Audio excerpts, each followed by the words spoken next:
Assalamualaikum warahmatullahi wabarakatuh.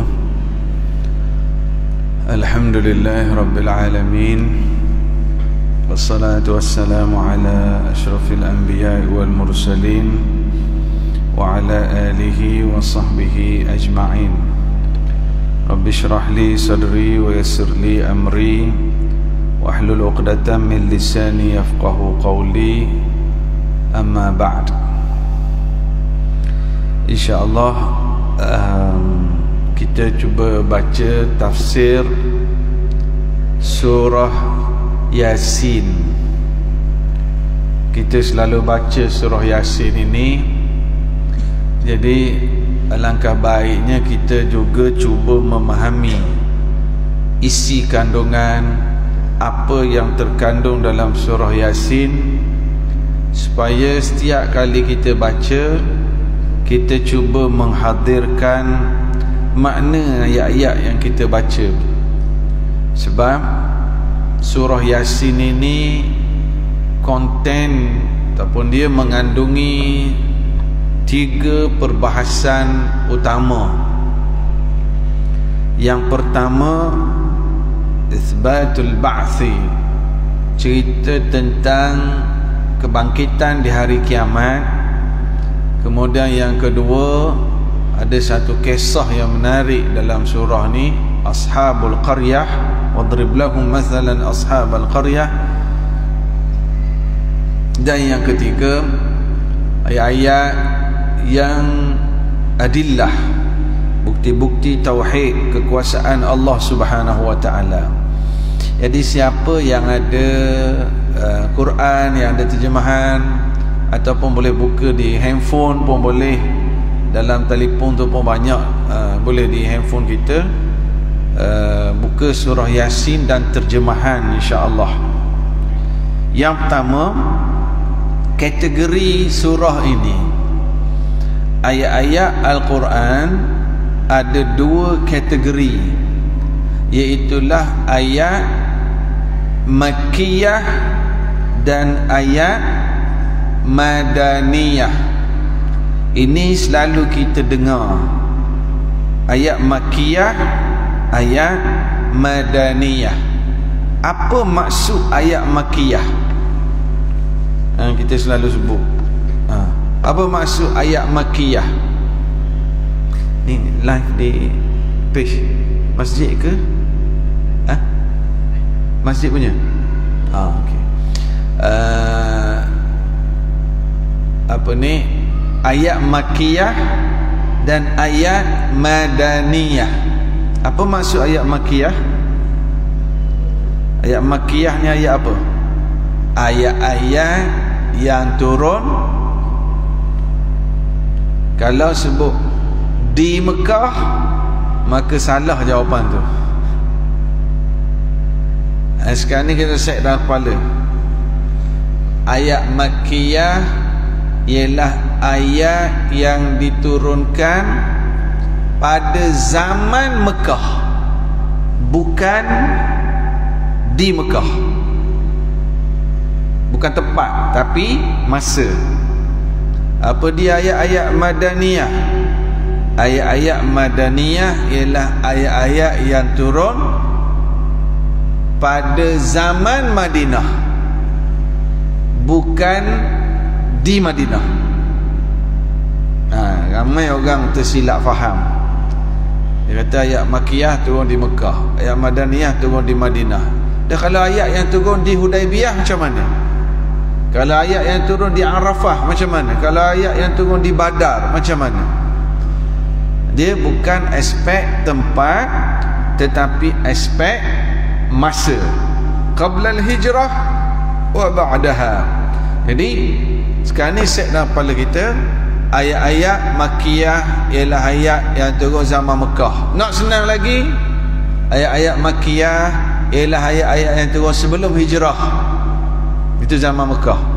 Ayat-ayat Madaniyah ialah ayat-ayat yang turun selepas hijrah, itu zaman Madinah. Okey. Surah Yasin ialah surah Makkiyah. Surah Makkiyah maknanya surah yang turun sebelum Nabi hijrah ke Madinah. Ustaz, selain daripada beza dua zaman, isi kandungan pun berbeza. Isi kandungan ayat-ayat yang sebelum hijrah, ini zaman Islam kena tindas, tak ramai lagi orang beriman. Jadi ayat-ayat awal ini banyak cerita tentang akidah, cerita tentang hari kiamat, cerita tentang syurga pahala, syurga neraka, dosa pahala. Ayat Makkiyah. Ayat Madaniyah, dah hijrah, Rasulullah dah berkuasa menjadi ketua negara.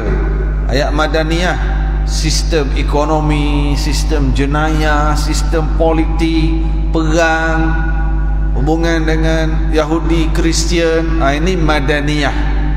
Surah Yasin ialah surah Makkiyah yang diturunkan sebelum hijrah. Jadi automatically kita faham konten, isi kandungan surah Yasin ini banyak berkait dengan perkara-perkara akidah.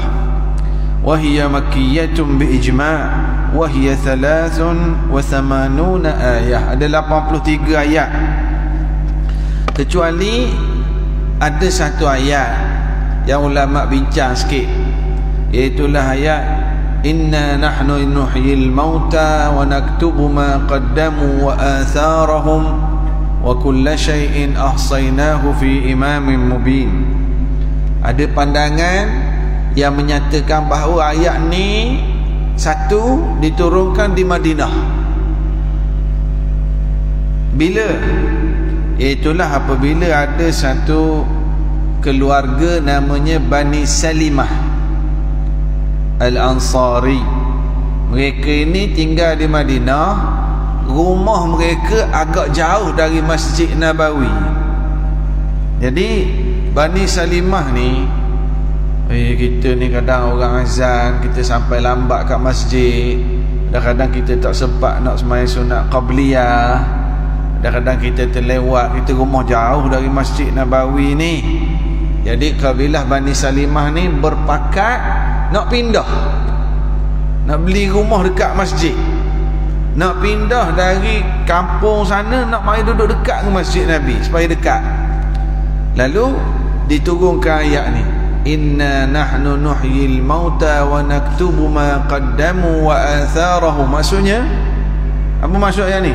Sesungguhnya kami akan menghidupkan balik orang yang dah mati, dan kami mencatat segala amalan yang telah mereka buat dulu dan tanda-tanda mereka. Antara tafsiran tanda-tanda ni ialah tapak kaki mereka yang berjalan jauh dari rumah tu datang ke masjid, semua dicatat berdasarkan ayat ni. Pusing pula kita, ustaz, saya naik kereta macam mana malaikat catat macam mana? Saya naik motor tu ada tak? Malaikat tahu cara catatan dia. Sebab wa naktubu ma qaddamu wa athar. Athar maknanya efek, kesan. Kami dah catat segala kesan. Jadi ayat ni dibaca kepada Bani Salimah tadi, tak apa, walaupun kamu duduk jauh, tapi perjalanan kamu, tanda setiap langkah kamu dicatat oleh para malaikat dan akan dibentangkan pada kamu di hari akhirat nanti. Jadi ada ulama yang kata, okey, ayat ni satu diturunkan di Madinah berdasarkan peristiwa Bani Salimah ini. Ada juga ulama lain yang kata tidak, ayat ni turun lama dah kat Mekah dulu. Cuma bila kes Bani Salimah ini nak pindah dekat dengan masjid, Nabi baca ayat ni kepada mereka. Tak payah pindah, tak apa, diyarakum tuktabu atharukum. Nabi kata tak apa, stay, tak payah pindah, stay. Dicatat segala tanda kamu. Athar mana tanda. Perjalanan kamu itu dicatat oleh para malaikat. Jadi pandangan pertama tadi kata ayat ni satu turun di Madinah. Ada ulama kata dah, ayat ni semua Makkiyah juga, turun sama semua kat Mekah, surah Yasin komplit. Cuma Nabi baca balik ayat ni bila ada kes orang nak pindah ni. Tak apalah, kita bila kita belajar tafsir kita pergi detail sikit, tapi tak detail sangat lah, gitu je. Jadi kita boleh faham bahawa ya, ada ulama yang menafsirkan sedemikian, ayat turun di Madinah. ada yang menyatakan bahawa dah turun Mekah, cuma Nabi baca balik ayat ni kepada Bani Salimah tadi. Berkenaan dengan fadilat surah Yasin, berkait dengan fadilat surah Yasin, ada beberapa hadis Rasulullah sallallahu alaihi wasallam, ada hadis yang kita boleh beramal dengan fadilat-fadilatnya, ada hadis yang ulama menyebut hadis ini hadis yang dhaif, dan ada display juga boleh amal hadis dhaif tetapi tidak boleh berhujah dengannya. Ada yang melampau sampai peringkat hadis yang maudhu'. Bermaksud maudhu' maknanya palsu. Cumanya selalu jadi isu dalam masyarakat kita bila berkait dengan surah Yasin ini, jadi isu. Ada orang yang dia kata mesti kita malam Jumaat kita kena baca surah Yasin. Buat kuliah ke ceramah ke tak boleh malam Jumaat kita baca surah Yasin. Ada pula yang marah baca surah Yasin malam Jumaat. Kenapa khususkan malam Jumaat nak baca Yasin? Baca surah Kahfi lagi baik, ataupun baca surah lain pun boleh. Nak baca surah Yasin malam yang lain-lain pun boleh. Malam ni saya nak cadangkan satu kesimpulan. Kesimpulannya nombor 1, haram bergaduh. Itu nombor 1. Jangan duk balah lah.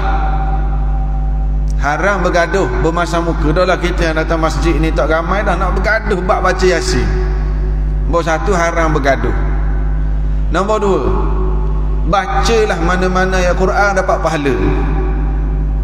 Itu nombor 2.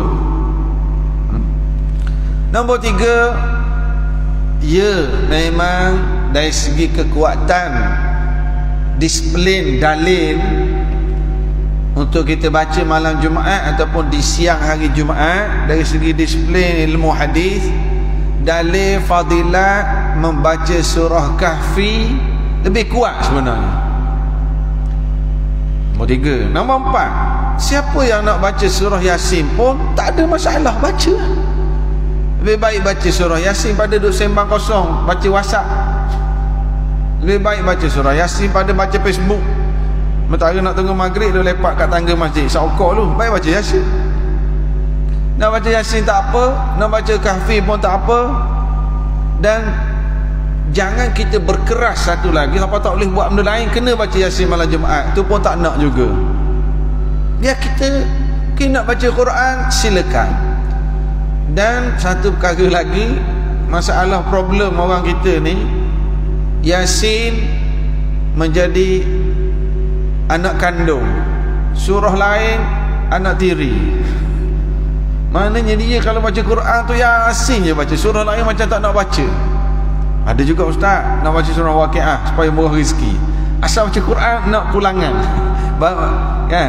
Ataupun saya nak baca surah, sebenarnya ada surah-surah yang ada fadilatnya. Ada surah Al-Baqarah, syaitan tak masuk dalam rumah orang yang baru pindah rumah, orang yang rumah dia ada masalah, baca surah Baqarah. Tak pandai nak baca, buka YouTube, buka apa kan. Jadi kita jangan bergaduh lah dalam isu surah Yasin ini. Kepada yang nak baca surah Yasin malam Jumaat silakan, tapi jangan lupa baca juga surah Al-Kahfi. Dan kalau orang, sebab ada seorang sahabat saya balik belajar sekali dengan saya dulu, dia balik kampung dia, tiba-tiba malam Jumaat, masjid kat kampung dia memang tiap-tiap minggu buat baca surah Yasin. Ada suruh dia jadi imam. Dah ni balik dari negeri Arab ni, ustaz jadi imam, kata hafal Quran, dia boleh diimamkan sembahyang maghrib.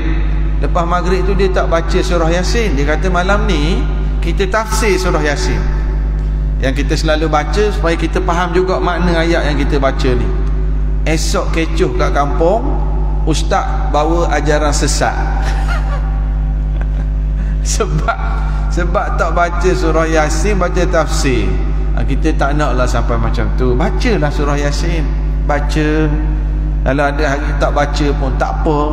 Dan surah Yasin kita baca malam-malam lain pun boleh. Nak baca surah Kahfi pun boleh, tak nak baca langsung pun boleh. Baca sangat baik. Sebab bacalah mana-mana surah dalam Quran, kita dapat pahala. Agak jelas Masjid kita ni macam mana Ustaz? Boleh ke kami nak baca Yasin lepas maghrib? Silakan buat. Boleh tak kalau kami nak giling-giling dengan surah Kahfi? Lagi baik. Kita nak buat tahlil je Ustaz, nak berzikir, silakan. Ustaz, ada malam kita tak buat tahlil, tak buat Yasin, kita buat tazkirah, buat kuliah, silakan. Senang gitu. Jangan bergaduh lah. Sebab nombor satu sekali apa dia? Haram bergaduh dalam isu-isu macam ni. Tak payah balah lah. Banyak lagi perkara lain yang kita kena bertegas. Dia bergaduh bab surah Yasin, beli rumah pakai loan riba, yang tu ijma'. Kita bergaduh bab surah Yasin, surah Kahfi. Anak perempuan tak tutup aurat lagi. Jadi biar kita jelas. Kalau nak baca silakan, tak nak baca sudah, tapi kita luaskan ilmu kita. Antara fadilat yang disebut man qara'a surata Yasin fi lailatin ibtigha'a wajhillah ghufira lahu fi tilka lailah. Ada hadis, siapa yang membaca surah Yasin dalam satu malam dengan betul-betul mengharapkan keredaan Allah, maka diampunkan dosanya pada malam tersebut. Boleh kita amal baca surah Yasin, tapi sambil-sambil kita tengok juga makna surah, ayat-ayat yang kita baca. Ada juga hadis ini hadis yang dhaif tapi boleh diamalkan. Tuan-tuan, bila kaedah kita dengar hadis dhaif, maksudnya apa? Tidak boleh kita berhujah dengan hadis ni, tetapi kita boleh beramal dengannya. Macam mana Ustaz? Gini nak faham. Iqra'u Yasin ala mautakum. Hadis ni hadis qala Daruqutni annahu hadithun dha'iful isnad majhulul matan wa qala la yasihhu fi hadzal bab hadithun. Bacalah surah Yasin kepada orang yang nak meninggal. Okey. Ulama bincang kata hadis ni hadis dhaif. Ustaz, apa maksud hadis dhaif? Boleh beramal tapi tak boleh berhujah. Gini. Kita baca, hadis ni kata bacalah Yasin pada orang yang nak mati. Hadis dhaif. Boleh beramal? Boleh. Mana kita amal lah. Tapi tak boleh berhujah. Apa maksud tak boleh berhujah? Tak boleh kita kata setiap kali orang nak mesti baca Yasin. Kenapa awak tak baca Yasin? Kita tak boleh berhujah begitu. Sebab ada lagi yang lebih kuat, laqinu mautakum la ilaha illallah Muhammadur Rasulullah. Yang ni hadis yang sahih. Orang yang nak meninggal, kita ajar mereka mengucap. Tapi kena faham juga tuan-tuan, nak ajar mengucap ni macam mana? Mengucaplah. Bukan. Caranya kalau orang tu tengah nazak, tengah sakit tu, kita pergi berbisik di telinga dia. La ilaha illallah Muhammadur Rasulullah. La ilaha illallah. Itu kita baca syahadah itu di telinga je. Dan kita kena faham satu perkara lagi. Jangan kita bimbang, kita tengok Allah Ustaz, saya baca dah tapi ayah saya meninggal. Kita jangan harap macam drama swasta tu, la ilaha illallah. Maknanya dia mesti mengucap dulu hero, ayah hero kan, ayah pada hero kan, dia sempat mengucap tu mati. Banyak sangat berlaku dan tidak mustahil berlaku. Ibu ayah kita ataupun sesiapa kita ajar mengucap itu, dia dah syahadah, cuma kita tak dengar. Sebab dia di akhir-akhir umur dia, kita syahadah, dia dengar, dia ikut. Tapi bukan macam dalam drama tu kan. Kalau dalam drama memang nampak je la ilaha illallah, kan. Dia tak semestinya begitu. Kalau begitu alhamdulillah. Ada orang yang bila dibisikkan zikir di telinganya, Allah, lalu dia menghembuskan nafas. Allah akbar. Tuan-tuan, 2 hari, baru 2 hari lepas, 2 hari lepas, malam tadi 2 hari lepas, 2 malam lepas, dapat khabar dia kenalan saya di Terengganu. Dia ni memang zaman saya belajar lagi dulu, tahun 2000. Dia duduk kat masjid sampai sekarang. Kalau masjid ada buat program apa-apa, dia lah tukang masak. Saya ingat masa zaman saya belajar dulu, pergi tumpah kat masjid tu, dia lah yang tukang masak. Hari Jumaat 2 minggu lepas kebetulan saya balik khutbah kat masjid tu. Ustaz, jumpa lagi kita Ustaz. Dia peluk tu. Lepas main Jumaat kita pun rasa sebab, teringat zaman belajar dulu dia sedia makan. 2 malam lepas dapat khabar dia datang sembahyang maghrib kat masjid tu, ada kuliah. Masa tengah kuliah ni dia kata mengantuk. Dia rasa mengantuk, dia pergi belakang tidur.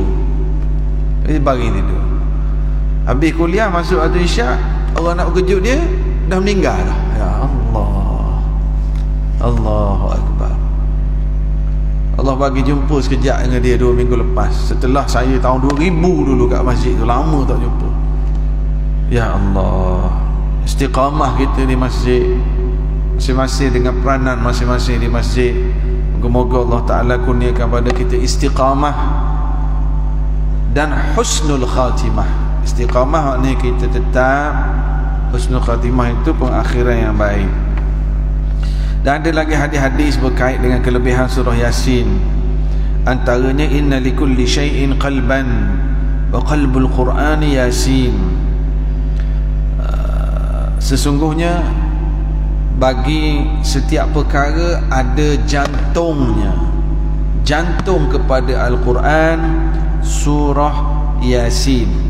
Jadi secara kesimpulannya, surah Yasin ini surah daripada Al-Quran yang sangat besar pahala kita membacanya. Bacalah surah Yasin.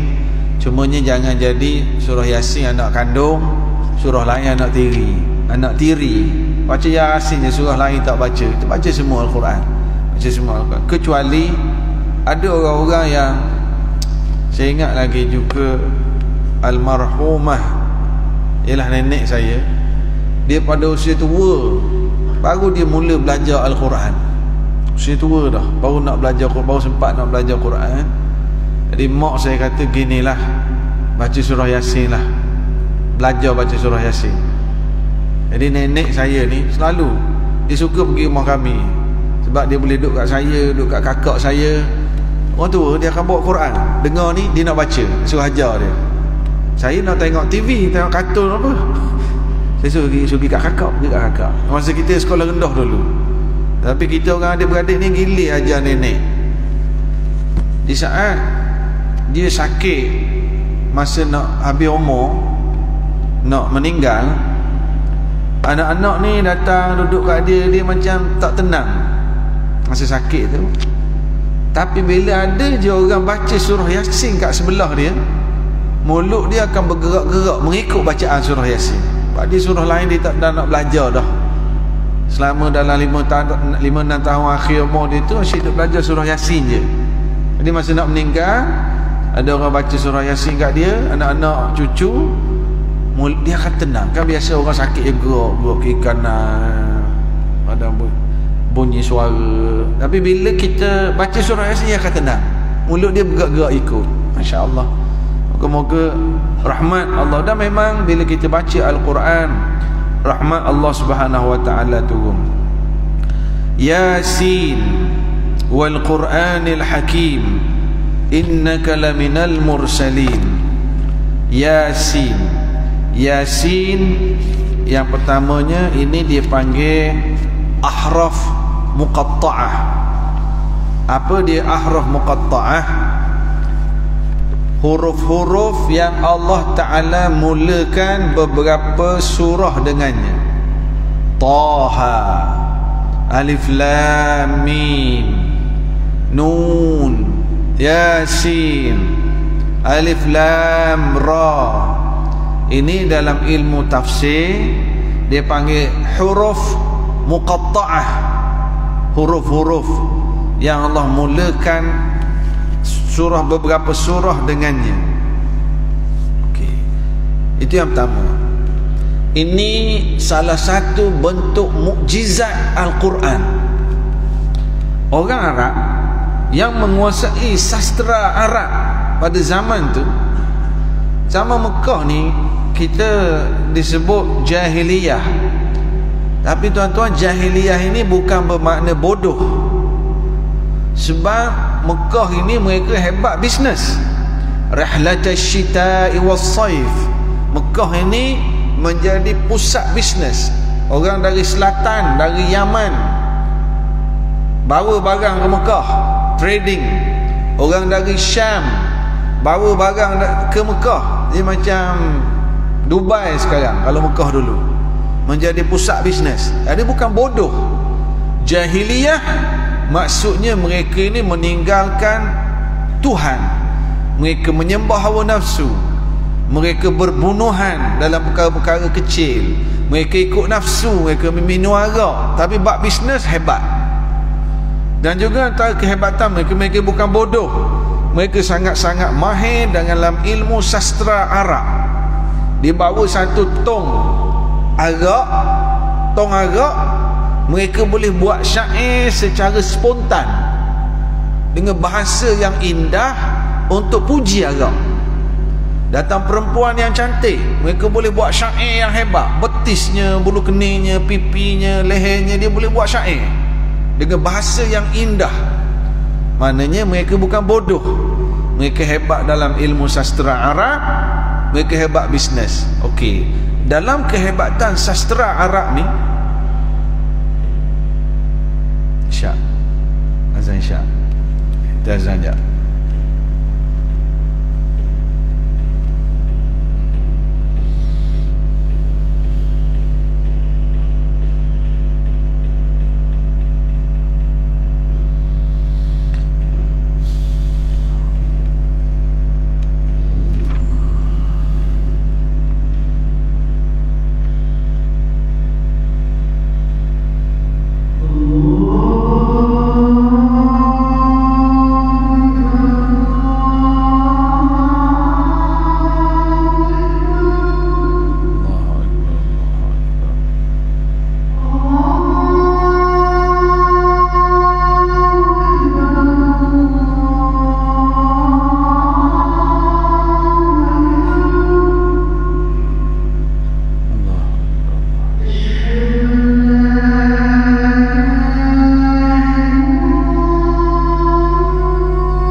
Yasin, ataupun huruf-huruf muqatta'ah tadi, alif lam mim, alif lam ra. Jadi ada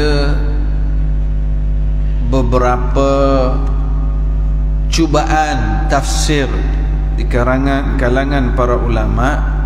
Tadi saya sebut tadi bahawa orang Mekah menguasai ilmu sastra Arab. Jadi bila ayat-ayat Quran turun, menyebabkan mereka ni amazed. Mereka, sastra yang begitu hebat. Ini bukan ayat biasa macam gini tuan-tuan. Ada di kalangan kita yang arkitek, dia ni bayangkan dah 30 tahun dalam bidang arkitek, buat plan semua, ada syarikat sendiri. Tiba-tiba ada seorang datang jumpa dia, tunjuk satu pelan. Dia tengok pelan tu, dia tahu dah hak tukang buat ni baru grade universiti ni, PTPTN tak payah gini. Dia orang lama 30 tahun, dia tengok pelan, dia tahu ni orang baru grade EU buat ni. Datang satu lagi pelan, dia tengok, oish, ni komplit ni, safety-nya, anginnya, parking bagus. Dia tengok, dia boleh menilai ini bagus. Demikian orang Arab Mekah yang mahir dengan sastra Arab, bila mereka dengar ayat-ayat Quran, mereka sangat, ini ayat ini tidak mampu dibuat oleh manusia. Mereka kagum. Dan di antara ayat yang mereka lagi kagum, dan tak mereka kalah huruf-huruf muqatta'ah, alif lam mim. Mereka apa ni? Taha, apa ni? Yasin, Nun. Dan dia secara automatik jiwa mereka ni dia attract. Apa? Tidak ada hadis-hadis ataupun ayat Quran yang menafsirkan makna huruf-huruf muqatta'ah ni. Walaupun ada ulama cuba antaranya yang cuba menafsirkan, dia kata Yasin ni sebenarnya nama Nabi Muhammad. Nama Nabi Muhammad kalau Yasin. Ada yang cuba tafsirkan alif lam itu Allah Ar-Rahim. Ada juga yang cuba tafsirkan, dikata Yasin ini dengan makna ya insan. Tetapi yang paling masyhur, yang paling kuat apa terjemahan huruf-huruf muqatta'ah ini, wallahu a'lam. Ini rahsia Allah Subhanahu wa taala. Sirrun min asrarillah. Ini rahsia Allah Subhanahu wa taala. Jadi tafsiran yang paling tepat, huruf-huruf di hadapan Al-Quran ni, tafsiran paling tepat ialah wallahu a'lam. Ini rahsia Allah Subhanahu wa taala. Kalau ada orang kata bukan itu yang jenis ilmu kulit je tu, kita ilmu isi ni, dia pun beri tafsiran alif lam ra. Awak ambil kat mana tafsiran tu? Sedangkan Nabi sendiri tak pernah sebut tafsiran huruf-huruf muqatta'ah ni, huruf-huruf ni. Jadi tafsiran yang paling tepat, yang paling benar ialah wallahu a'lam. Satu. Kemudian dari segi hukum tajwid, huruf-huruf ni dia ada hukum tajwid dia lah. Kalau Taha, Yasin, alif lam mim, ini kan dari segi hukum tajwid ni apa ni? Apa hukum dia ni kalau Yasin? Ustaz boleh tak jangan tanya, kuliah je, okeylah. Ini mat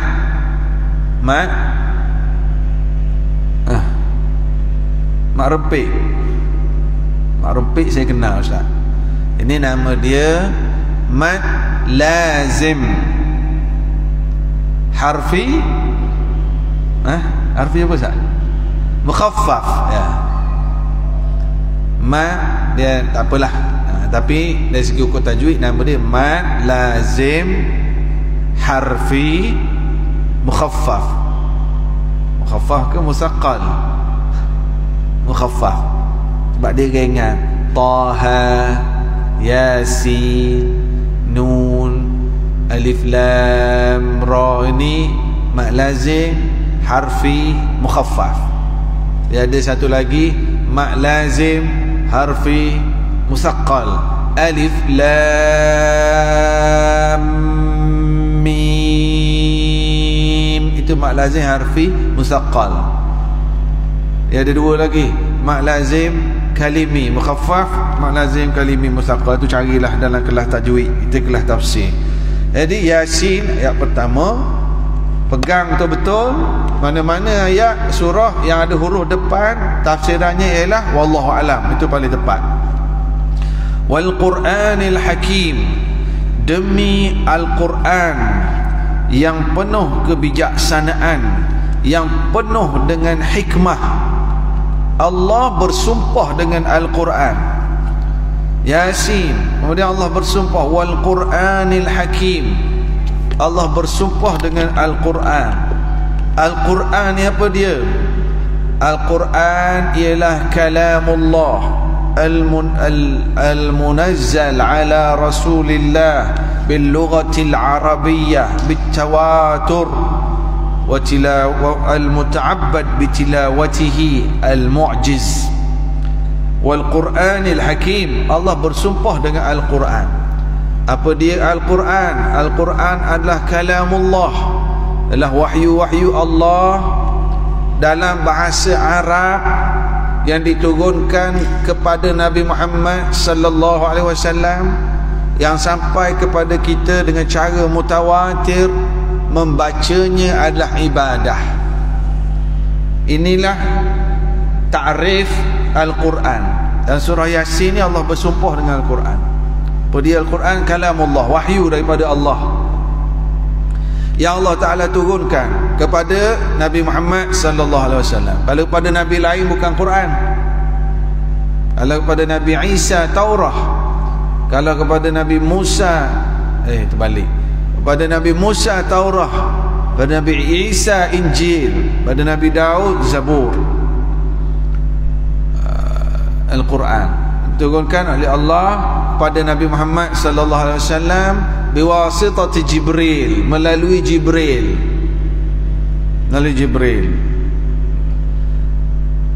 Bil Arabiyyah, dalam bahasa Arab.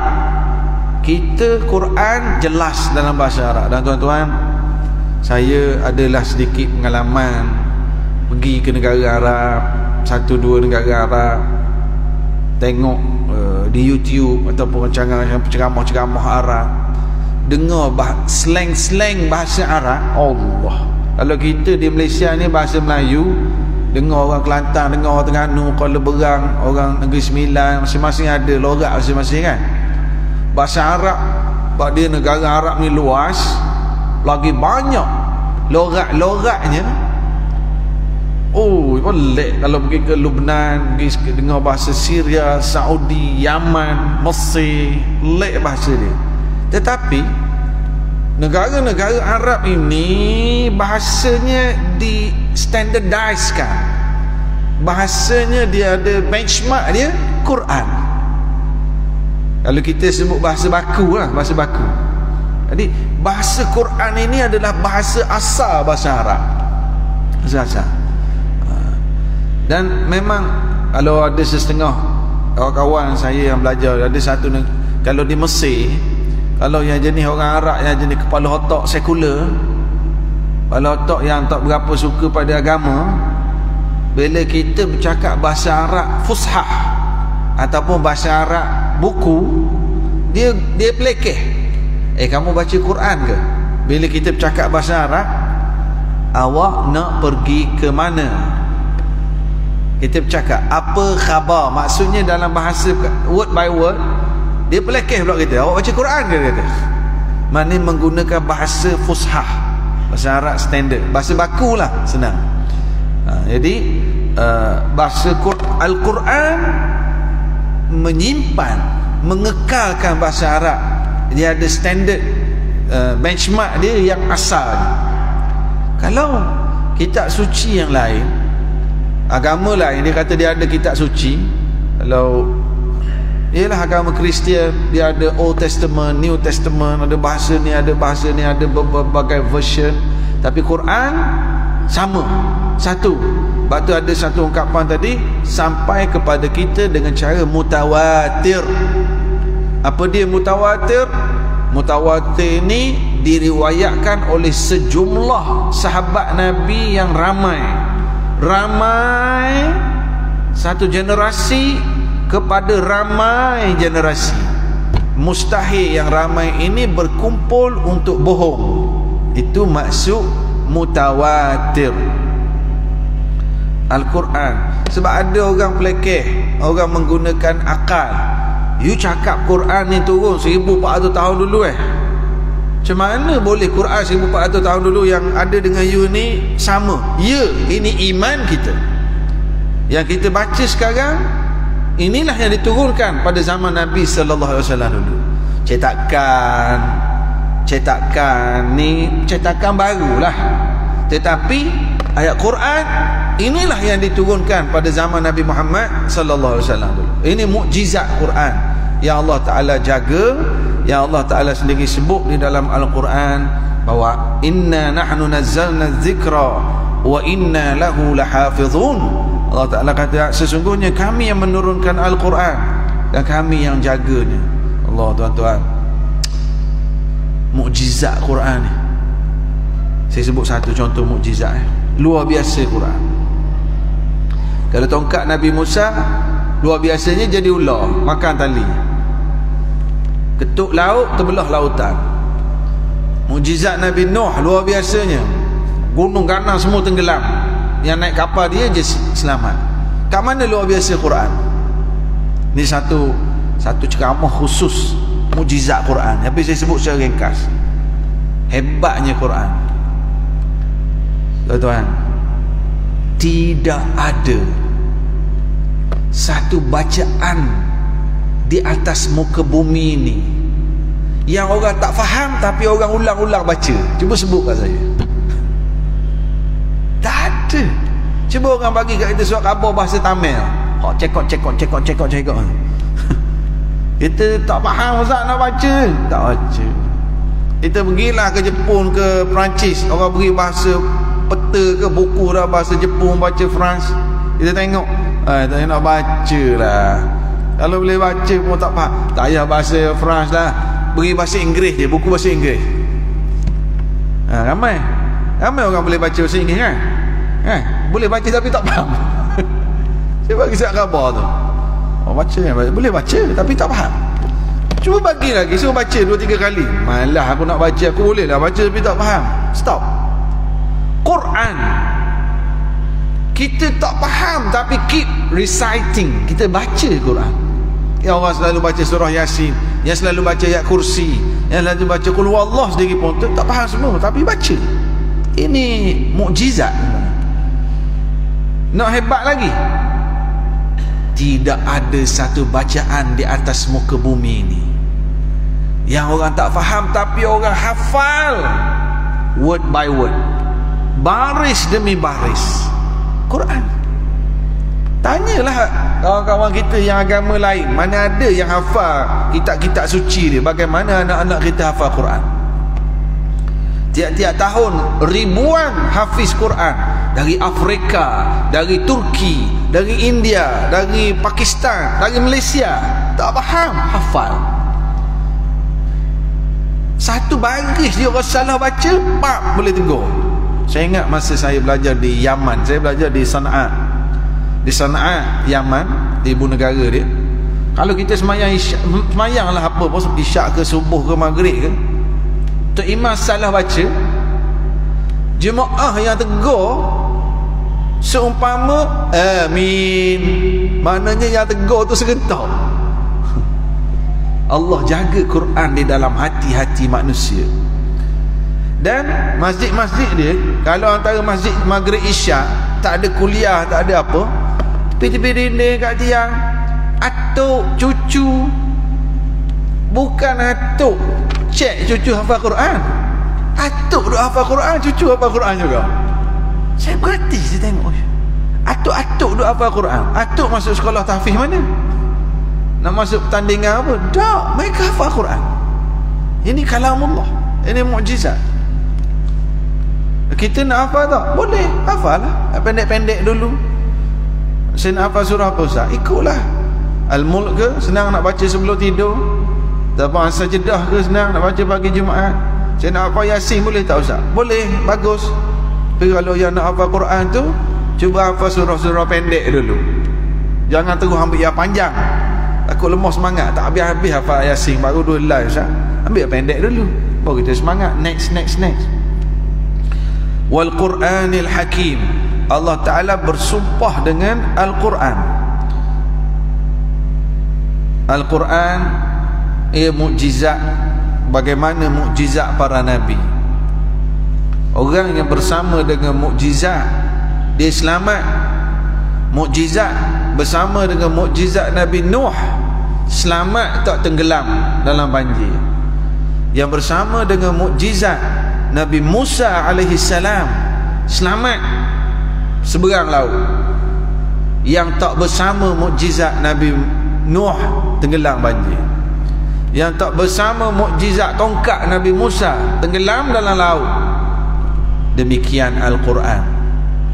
Mana-mana keluarga, mak ayah yang bersama Al-Quran, ajar anak-anak dia belajar Quran, dia baca Quran, selamat.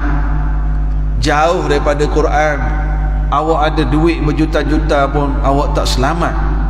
Tak baca Quran, tidak menjadikan Al-Quran sebagai panduan hidup, tak selamat. Allah bersumpah dengan Al-Quran. Bila Allah bersumpah dengan sesuatu, maka ini menunjukkan hebatnya benda itu.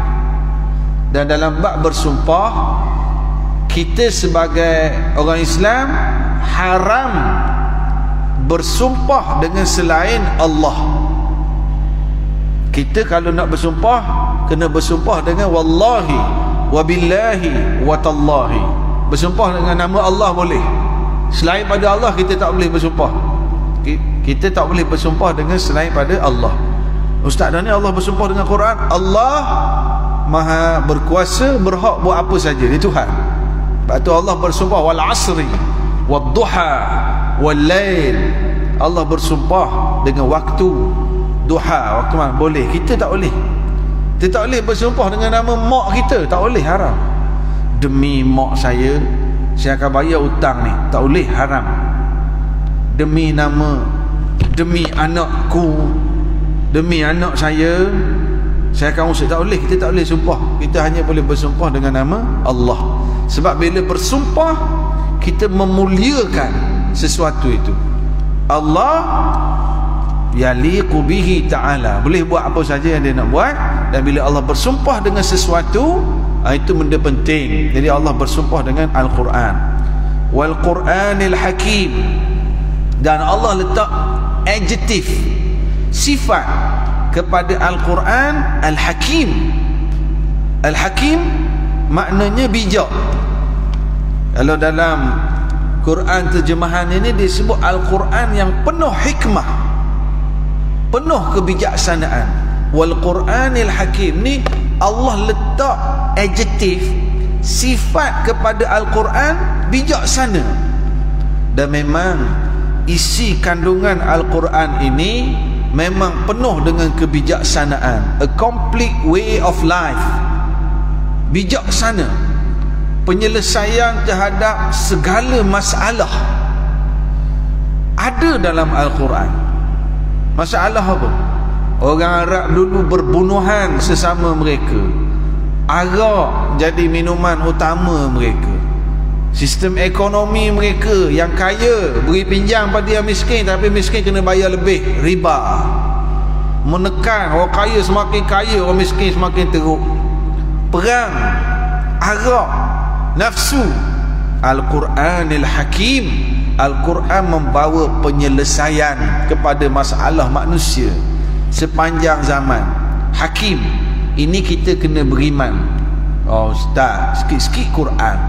Salah ekonomi ni ustaz, salah ekonomi, kita nak selesai macam mana? Quran ada penyelesaian. Dah? Baca Quran. Hakim, bijaksana. Kat mana? Konten Quran. Riba dihapuskan. Ustaz, saya berpinjam 1,000, Lepas tu nak bayar lepas 2 bulan 1,000 juga. Kat mana untung saya nya? 1,000 boleh lah ustaz. Ni saya bagi pinjam 2 juta setahun. Duit saya 2 juta tu mana tak membiak ustaz?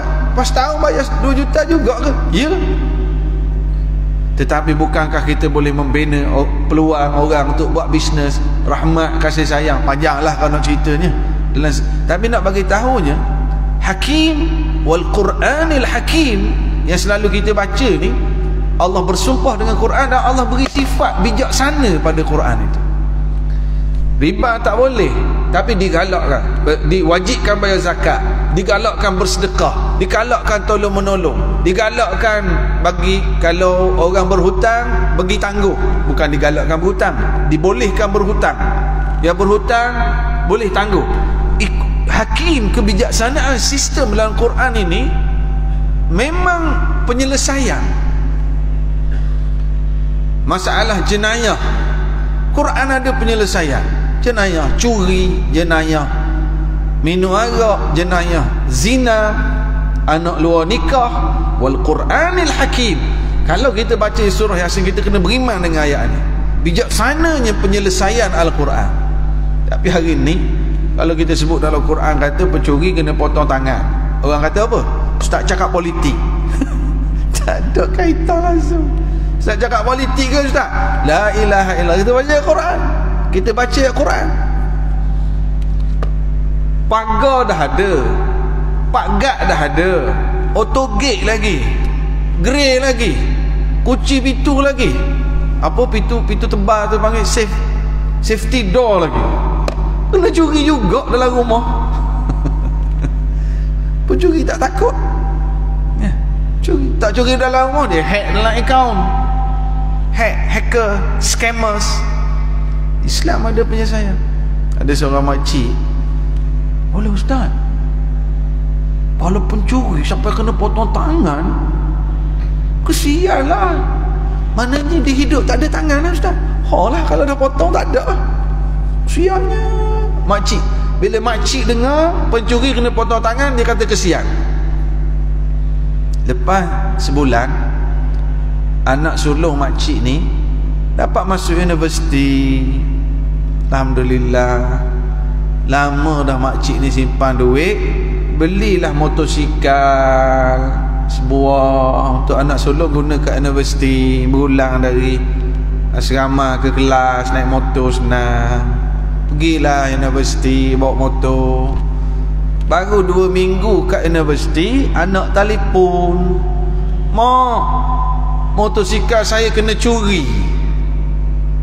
Tak dapat dah. Kalau aku dapat pencuri tu, aku nak cincang-cincang curi motor anak aku. Rupanya makcik ini lagi zalim. Dia nak cincang. Orang bagi tahu Islam kata kalau pencuri ni potong tangan. Yang dia nak cincang. Dia kata potong tangan tu zalim. Bila kena atas kepala dia sendiri baru nak cincang. Ini Quran. Wal Quranil Hakim. Bayangkan tuan-tuan, pencuri yang disabitkan kesalahan pencuri kena potong tangan, dia akan insaf. Dia akan insaf. Dia akan datang masjid, dia pergi pasar, dia pergi kerja. Malulah dia ustaz. Moga-moga dia bertaubat, dia selamat. Dia kena dah kat dunia, moga-moga dia tak kena di hari akhirat. Moga-moga dia bertaubat. Orang lain yang tengok dia tu tak ada tangan tu, orang tahu kes mencuri lah ni. Siapa berani nak mencuri lepas tu? Siapa berani nak mencuri? Ini wal Quranil Hakim. Quran yang bijaksana. Ilmu yang Allah Ta'ala letak, turunkan dalam Al-Quran ini penuh kebijaksanaan. Rumah tangga, kekeluargaan. Siapa yang belajar cikgu matematik, orang yang mahir matematik, dalam ayat-ayat berkait dengan faraid, ada cikgu matematik kat sini, ingat tak?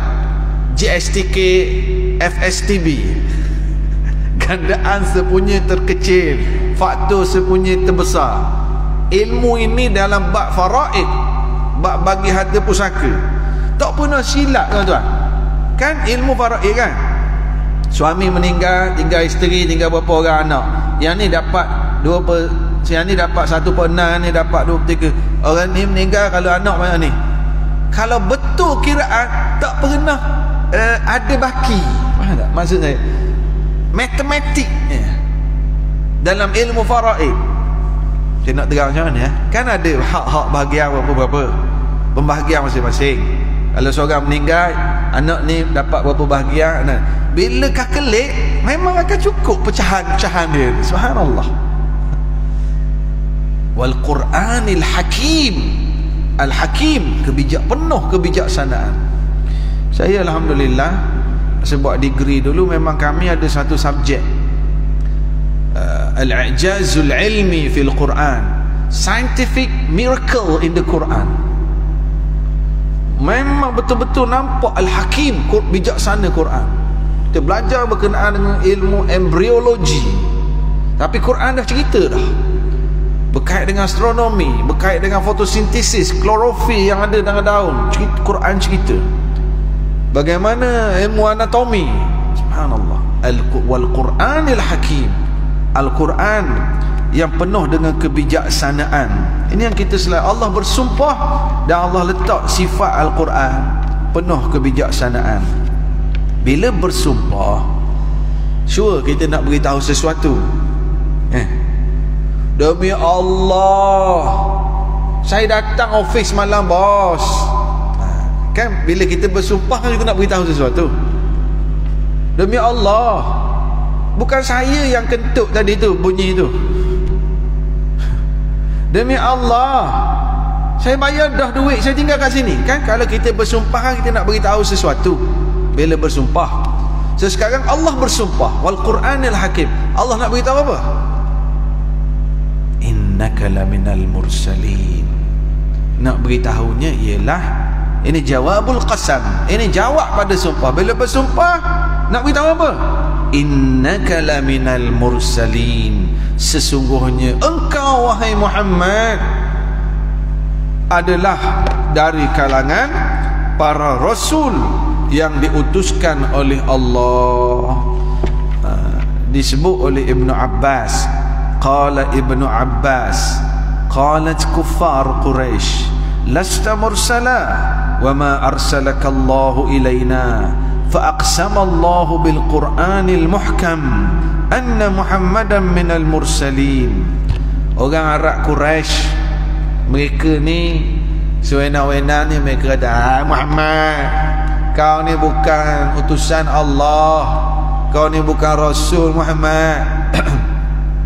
Lalu Allah Ta'ala turunkan ayat ini bersumpah, nak beritahu bahawa innaka laminal mursalin. Sesungguhnya engkau wahai Muhammad adalah sungguh dari kalangan para rasul yang diutuskan oleh Allah Subhanahu wa Ta'ala.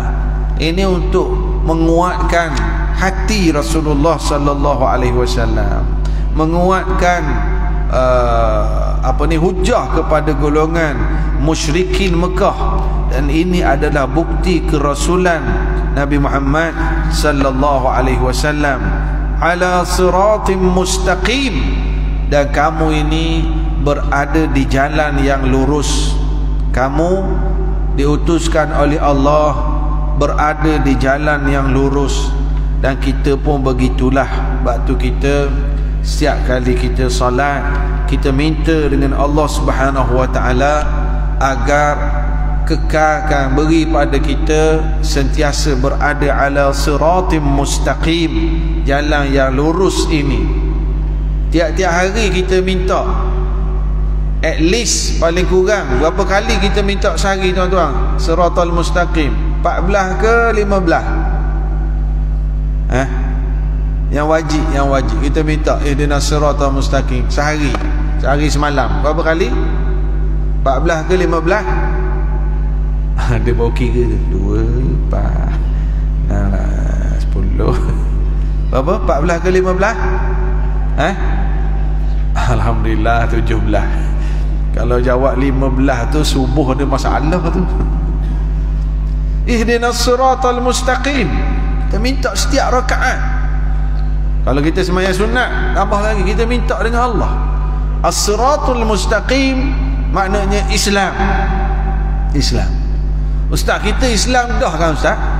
Kenapa kena minta lagi? Kita ni Kita Islam dah. Kadang-kadang kita sebagai suami, kita sebagai ayah, kita sebagai businessman, ada keputusan-keputusan yang perlu kita buat dalam urusan seharian, dalam urusan bisnes. Kita kena buat keputusan. Ini yang kita minta bimbingan Allah, siratal mustaqim, supaya kita sentiasa dibimbing oleh Allah. Aku sebagai ayah, aku sebagai suami, aku sebagai bos kat office, aku sebagai pekerja, aku sebagai bisnes, siratal mustaqim. Nabi sallallahu alaihi wasallam, Allah beri pengiktirafan bahawa kamu adalah di kalangan rasul yang Allah Taala utuskan dan berada di jalan yang lurus. Sebab tu kita, biar kita faham, setiap kali kita baca surah Fatihah, ihdinas siratal mustaqim, dan kefahaman, kita minta Allah bimbing kita ke siratal mustaqim, supaya setiap kali kita baca surah Al-Fatihah tu hadir makna jalan yang benar, Islam. Keputusan-keputusan yang aku buat ini, ya Allah, bimbinglah supaya aku buat keputusan-keputusan dan tindakan-tindakan yang betul. Ala siratim mustaqim, tanzilal azizir rahim.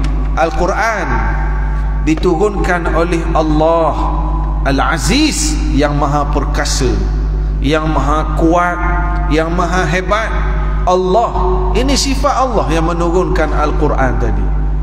Aziz, dalam perkasa dan hebatnya Allah. Ar-Rahim, Allah juga maha penyayang, maha pengasih.